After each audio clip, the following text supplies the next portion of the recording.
आप सभी लोगों को प्रभु यीशु मसीह के नाम से जय मसीह की। उम्मीद करता हूं आप सब लोग ठीक होंगे, भले चंगे होंगे, क्योंकि हमारा परमेश्वर जैसे मुर्गी अपने बच्चों को अपने पंखों तले छिपा लेती है, ऐसे छिपाने वाला परमेश्वर है। जैसे हमने गीत में भी गाया, संकट के दिन में मंडप में अपने छिपा रखेगा, सब संभालेगा। तो मेरे प्रियो, वो संभालने वाला परमेश्वर है। हम अभी परमेश्वर के वचन की ओर अग्रसर हो रहे हैं। परमेश्वर का वचन में समय बिताने की अभी हालेलुया जरूरत हमें परमेश्वर का वचन में से हम अभी देखने के लिए जा रहे हैं। अधिक समय ना लेते हुए हम जल्दी से परमेश्वर के वचन में जाएंगे। की पत्री कुलुस्सियों की पत्री दूसरा अध्याय, और उसका हम 6 पद से पढ़ेंगे। कुलुस्सियों की पत्री दूसरा अध्याय 6 पद। यहां पर ऐसे लिखा हुआ है, जरा गौर से सुनिए आप सब लोग। यहां पर लिखा हुआ है, अतः जैसे तुमने मसीह यीशु को प्रभु करके ग्रहण कर लिया है, वैसे ही उसी में चलते रहो और उसी में जड़ पकड़ते और बढ़ते जाओ, और जैसे तुम सिखाए गए वैसे ही विश्वास में दृढ़ होते जाओ और अधिकाधिक धन्यवाद करते रहो। परमेश्वर का वचन यहां पर हमें अपने आप को जांचने के लिए या हमारे आत्मिक स्तर को मापने के लिए एक सुझाव देता है। परमेश्वर का वचन यहां पर कहता है कि जैसे तुमने मसीह यीशु को प्रभु करके ग्रहण कर लिया है। अब हमें यह देखने की जरूरत है, कृपया कर माइक ऑफ रखें सब लोग।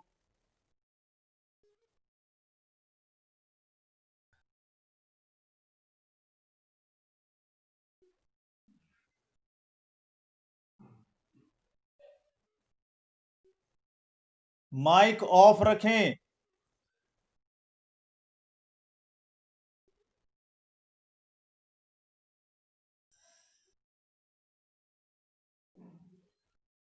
परमेश्वर का वचन यहां पर कहता है, जैसे तुमने मसीह यीशु को प्रभु करके ग्रहण कर लिया है,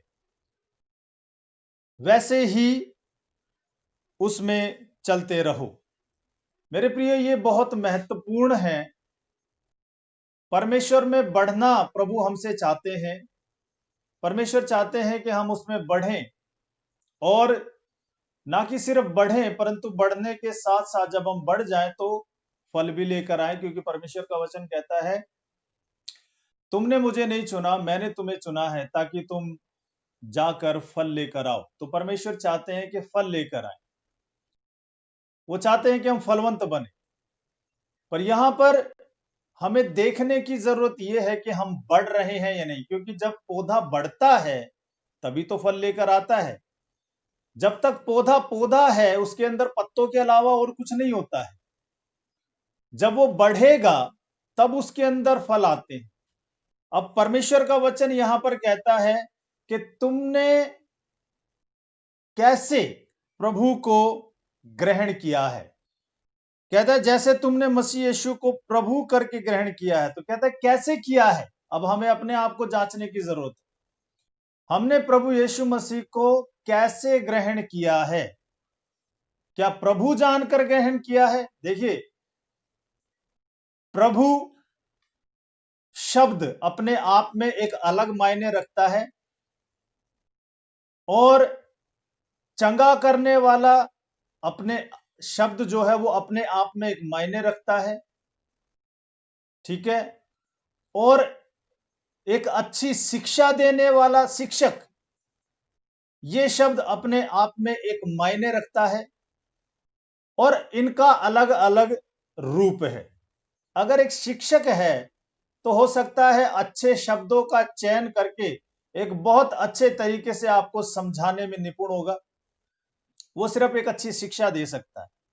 जो जो बात आपको समझ में नहीं आ रही, जो वचन आपको समझ में नहीं आ रहा, वो आपको बता सकते हैं, उस बात के विषय में खोलकर आपको सिखा सकते हैं, वो है शिक्षक। और अगर चंगाई देने वाला है, अगर हमने प्रभु को चंगाई देने वाला कर कर ग्रहण किया है, तो वहीं तक ही प्रभु सीमित है। आप प्रभु से प्रार्थना करेंगे और परमेश्वर आपको चंगाई दे देंगे, ठीक है। जैसे अंधा बरतिमाई प्रभु यीशु मसीह के पास आया और उसने कहा, जी मैं देखना चाहता हूं। प्रभु यीशु मसीह ने कहा, देखने लग, और वो देखने लगा। जो 38 वर्ष से बीमार पड़ा हुआ था, प्रभु ने उससे कहा, क्या तू चंगा होना चाहता है? तो जब उसने कहा कि हाँ जी, कोई है नहीं, चाहता तो हूं पर कोई है नहीं, तो प्रभु ने कहा, अपनी खाट उठा और चल फिर, और वो तुरंत चंगा हो गया, है ना।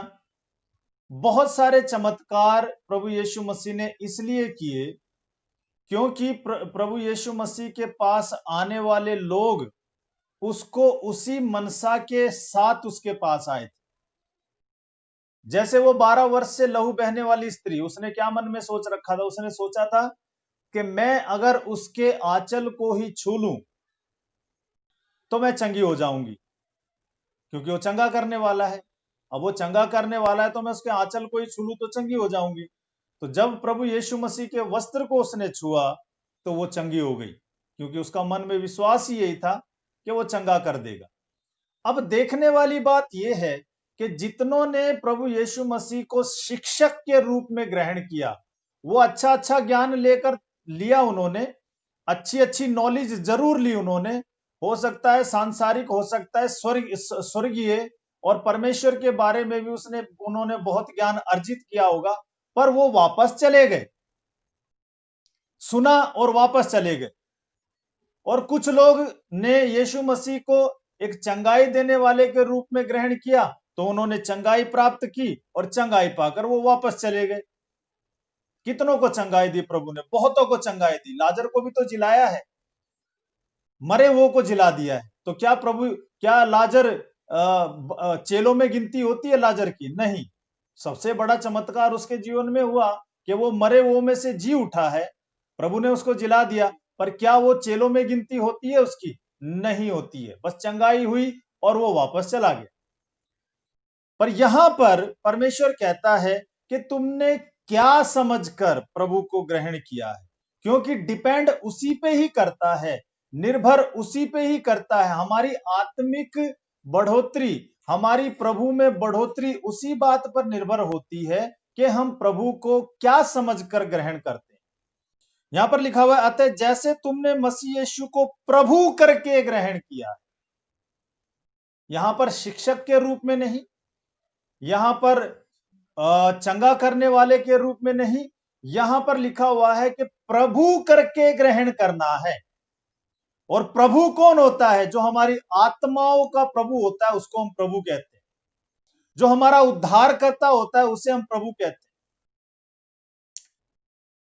प्रभु यीशु मसीह प्रभु है, उद्धार करता है, एक लौता परमेश्वर है। जब हम उसको इसी रूप में ग्रहण करते हैं तब हमारी आत्मिक बढ़ोतरी होना शुरू हो जाती है। और आगे लिखता है, कहता है कि अगर तुमने प्रभु यीशु मसीह को प्रभु कर ग्रहण कर लिया है, वैसे ही उसी में चलते रहो। हालेलुया। अब हमने ग्रहण तो कर लिया है, प्रभु कर ग्रहण तो कर लिया है, पर उसमें चलते रहना भी बहुत जरूरी है। अगर आपने बढ़ना है तो उसमें चलते रहना बहुत जरूरी है। और कहता है उसी में जड़ पकड़ते और बढ़ते जाओ, और जैसे तुम मसीह में सिखाए गए वैसे ही विश्वास में दृढ़ होते जाओ। अगर तुमने प्रभु यीशु मसीह पर विश्वास कर लिया है तो अब तुम लापरवाही नहीं कर सकते, अब तुम अपनी मर्जी से नहीं चल सकते, क्योंकि प्रभु हम उसको कहते हैं जिसके हम अधीन में आते हैं। स्वामी हम उसी को कहते हैं जिसके हम दास होते हैं। अगर वो हमारा प्रभु है, इसका मतलब अब हम अपने तरीके से नहीं परंतु उसके तरीके से चलाए जाएंगे। हमने अपनी मर्जी पीछे छोड़ दी है, जैसा भी हमने चला है वो सब पीछे छूट गया है। अब जब से हमने उसको ग्रहण कर लिया है, अब हमारी नहीं परंतु उसकी मर्जी पूरी होगी, क्योंकि वो हमारा प्रभु है। हमारा उद्धार करता है और कहता है कि जैसे तुम सिखाए गए, अब तुमने जो शिक्षा तुम्हें दी जाती है, जो तुम्हें आज्ञाएं दी जाती है, जो तुम्हें सिखाया जाता है, उसको पकड़कर, उसको मानकर आगे बढ़ते रहना है। इसी में ही तुम्हारी आत्मिक बढ़ोतरी होगी। यदि तुम सिखाए भी जाओ, तुम्हें बताया भी जाए, तुम्हारी अगुवाई भी की जाए और फिर भी तुम उस पर ना चलना चाहो, उस पर अमल ना करना चाहो, तो तुम्हारी आत्मिक बढ़ोतरी नहीं हो सकती मेरे प्रियो। इसमें किसी का दोष नहीं है। तुम आत्मिक रीति से बढ़ नहीं पाओगे। देखिए, अगर चंगाई देने वाला है तो चंगाई पाकर अगर तुम चले गए तो फिर दोबारा वो बीमार पड़ोगे। लाजर जो मरे हुए में से जिला दिया था, तो क्या वो दोबारा नहीं मरा? दोबारा मरा। पर मेरे प्रियो, हम जो प्रभु को परमेश्वर कर कर ग्रहण करते हैं, हमारे लिए ऐसा नहीं है। हमारे लिए उनसे भी बढ़कर एक अवार्ड रखा हुआ है, एक पुरस्कार रखा हुआ है जो अनंत काल का है, जो जो मेरे प्रियो हालेलुया हमारे जीवन में सदैव बना रहेगा। जिन्होंने चंगाई पाई वापस बीमार हो गए, जो मरकर जी उठा वो दोबारा मर गया, वो बनी नहीं रहा, वो जीवन उसका बना नहीं रहा, वो चंगाई उनकी बनी नहीं रही। पर जो प्रभु को प्रभु कर कर ग्रहण करता है, उनके जीवन में उद्धार हमेशा बना रहता है। हालेलुया। इसलिए मेरे प्रियो, जैसा भी जीवन हमारा रहा है, उन सबको पीछे छोड़ना बहुत जरूरी है। उन आदतों को छोड़ना बहुत जरूरी है। जब तक उनको हम छोड़ेंगे नहीं, तब तक आगे हम नहीं बढ़ पाएंगे। इसलिए यहां पर फिलिपियों की पुस्तक में ऐसा लिखा हुआ है, 3 अध्याय के 12 पद से जब हम पढ़ते हैं, तो यहां पर ऐसा लिखा हुआ है, जरा गौर से सुनिएगा। कहता है, पौलुस कहता है, यह मतलब नहीं कि मैं पा चुका हूं या सिद्ध हो चुका हूं, पर उस पदार्थ को पकड़ने के लिए दौड़ा चला जाता हूं जिसके लिए मसीह यीशु ने मुझे पकड़ा था। आपको प्रभु यीशु मसीह ने बुलाया है, आपका चयन किया गया है, आपको चुना गया है। और जब चुना गया है, तो अब आपके सामने एक दौड़ है, आपके सामने एक लक्ष्य है और उसी लक्ष्य की तरफ आपने आगे बढ़ते जाना है। अभी तक आपने पकड़ा नहीं है उसको, अभी तक आपकी दौड़ खत्म नहीं हुई है। आप अगर ये सोचे कि हमने प्रभु यीशु पर विश्वास कर लिया तो हम सदा काल के लिए अभी अभी बिल्कुल चंगे हैं, ठीक हैं, या हम पा चुके हैं, ऐसा नहीं है। अभी तो आप दौड़ में हैं, दौड़ को पूरा करना है, अभी खत्म नहीं हुआ है। पौलुस जो इतना बड़ा सेवक है परमेश्वर का, इतनी 14 पत्रियां उसने परमेश्वर इसमें नए नियम में प्रभु परमेश्वर के ऊपर लिखी है और कलीसियाओं को लिखी है, परमेश्वर की शिक्षाएं कलीसिया को दी है। 14 पत्रियां लिखने वाला और परमेश्वर के लिए इतना दुख उठाने वाला व्यक्ति, वो खुद इस बात को कह रहा है कि ये नहीं है कि मैं पकड़ चुका हूं, ये नहीं है कि मैं उस दौड़ को पूरा कर चुका हूं, पर कहता है कि मैं तो उसकी तरफ दौड़ा चला जाता हूं, अभी भी दौड़ रहा है वो। तो जब वो ऐसा कह सकता है तो हमारी क्या बिसात है? इतना बड़ा सेवक जब ऐसे शब्द बोल सकता है और वो भी इस बारे में कंफर्म नहीं है कि मैं पकड़ चुका हूं, कह रहा है मैं तो पकड़ने के लिए और दौड़ रहा हूं, तो मेरे प्रियो, हम कहां पर है? हमारा क्या स्तर है? हमारा क्या लेवल है? हम कुछ भी नहीं है मेरे प्रियो। इसलिए मेरे प्रियो, परमेश्वर का वचन ये कहता है, जब तक हालेलुया हम पिछली बातों को नहीं छोड़ेंगे, तब तक हम आगे नहीं बढ़ पाएंगे। इसका स्पष्टीकरण 13वें पद में मिलता है। कहता है, हे भाइयों, मेरी भावना यह नहीं कि मैं पकड़ चुका हूं, परंतु केवल यह एक काम करता हूं कि जो बातें पीछे रह गई है उनको भूलकर आगे की बातों की ओर बढ़ता आगे की बातों की ओर बढ़ता हुआ निशाने की ओर दौड़ा चला जाता हूं, ताकि वह इनाम पाऊं जिसके लिए परमेश्वर ने मुझे मसीह यीशु में ऊपर बुलाया था। जब तक आप अपना पुराना स्वभाव, पुरानी बातों को नहीं छोड़ेंगे, तब तक आप आगे नहीं बढ़ पाएंगे। ये ऐसा होगा कि हमने कमर पे एक रस्सी बांधकर पीछे पेड़ पे बांध दी और हम आगे बढ़ने की कोशिश कर रहे हैं, पर बढ़ नहीं पाएंगे क्योंकि पीछे बंधा हुआ है। जब उस रस्सी को हम खोल लेते हैं, तब हम आगे की तरफ दौड़ लगाते हैं, तब हम आगे बढ़ पाएंगे। मेरे प्रियो, पुरानी आदतें, पुरानी बातें पुराने अनुभव, पुराना चरित्र और पुरानी मानसिकता जो हम प्रभु में आने से पहले थी, यदि उसकी रस्सी अभी भी हमारे हालेलुया कमर में बंधी हुई है और हम प्रभु में आगे बढ़ने की कोशिश कर रहे हैं, हम नहीं बढ़ पाएंगे मेरे प्रिय। हम उस दौड़ में आगे ही नहीं बढ़ पाएंगे, हम हार जाएंगे। इसलिए जरूरी यह है, पौलुस जैसे कहता है कि जो हो चुका है, जो बीत चुका है, उनको छोड़कर, उनकी हालेलुया वो उस रस्सी की गांठ को खोलकर अपने आप को आजाद कर कर अब मैं आगे की ओर बढ़ता चला जाता हूं, ताकि मैं उस इनाम को पाऊं जिसके लिए प्रभु यीशु मसीह ने मुझे बुलाया है। आप सब लोगों के लिए एक इनाम रखा हुआ है, आप सब लोगों के लिए एक पुरस्कार रखा हुआ है। आप संतुष्ट होकर मत बैठना और उससे उससे आप अचूक भी मत रहना, मतलब उसको प्राप्त किए बिना भी मत रहना। उसकी भूख हमेशा हमारे हालेलुया अंदर होनी चाहिए कि मुझे उस इनाम को प्राप्त करना है। संसार में चाहे हम जैसे भी रहें, सुख में रहें, दुख में रहें, वो मैटर नहीं करता है। मैटर ये करता है क्या हम उस इनाम की तरफ दौड़े चले जा रहे हैं।